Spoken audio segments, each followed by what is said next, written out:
Our success won't depend on tough talk or abandoning our values. Who are you kidding, Obama? You have infringed upon all 10 amendments. Aren't those foundational to American values? First, our military will continue to hunt down terrorist plotters in any country where it is necessary. So, in other words, you're going to continue the circle of violence and continue to disrespect other countries' sovereignty, which is what has caused terrorism to surge to record high levels. What other dumb ideas do you have? Second, we will continue to provide training and equipment to tens of thousands of Iraqi and Syrian forces. Oh, great plan. To provide weapons and training to the moderate terrorists? I mean, rebels. You're a disgrace and should be impeached and on trial for treason. Aiding and giving comfort to the enemy is treason, and there is overwhelming evidence the men you train end up joining ISIS, and the weapons you provide end up in the hands of ISIS. Third, we're working with friends and allies to stop ISIL's operations, to cut off their financing. You literally just said seconds ago you will help train and arm them. Now you're going to cut off their financing? This is exactly the kind of doublespeak I would expect from a tyrant. The so-called moderate rebels have proven connections to ISIS, and you know this. Fourth, to pursue ceasefires and a political resolution to the Syrian war. And we know what your political resolution is. Remove Assad, because he won't do what the US wants. This is the plan you've had since 2001 that General Clark exposed. What right do you have to decide who should be leading another country? And don't even try say you're protecting Syrian people's human rights when your best buddies Saudi Arabia are huge human rights abusers. That's why I've ordered the Departments of State and Homeland Security to review the visa waiver program.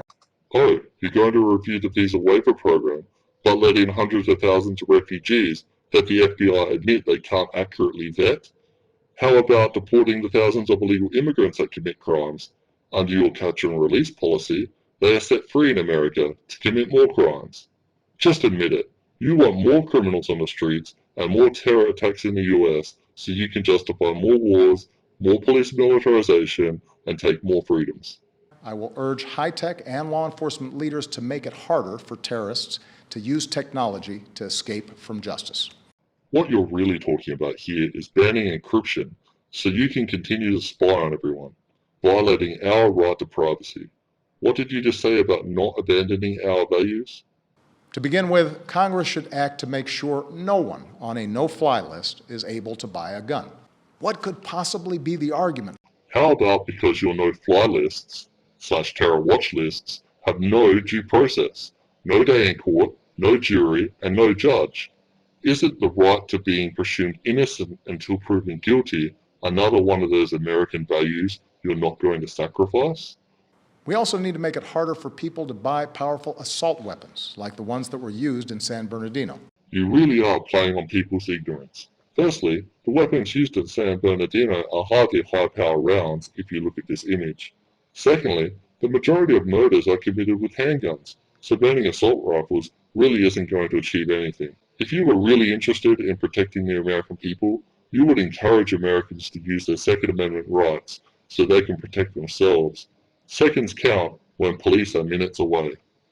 Finally, Congress should go ahead and vote to authorize the continued use of military force against these terrorists.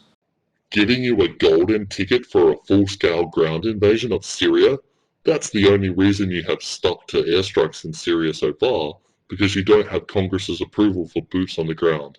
No, Congress should definitely not legitimize your war crimes. They should impeach you.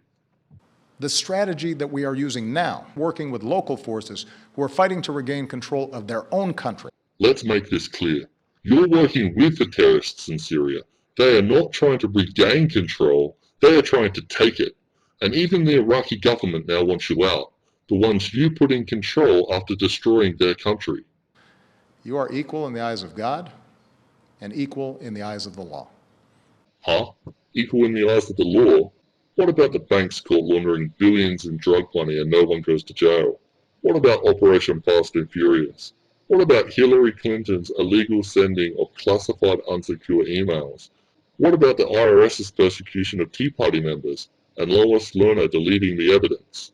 No, there are two standards of law, one for the elite and one for the common people.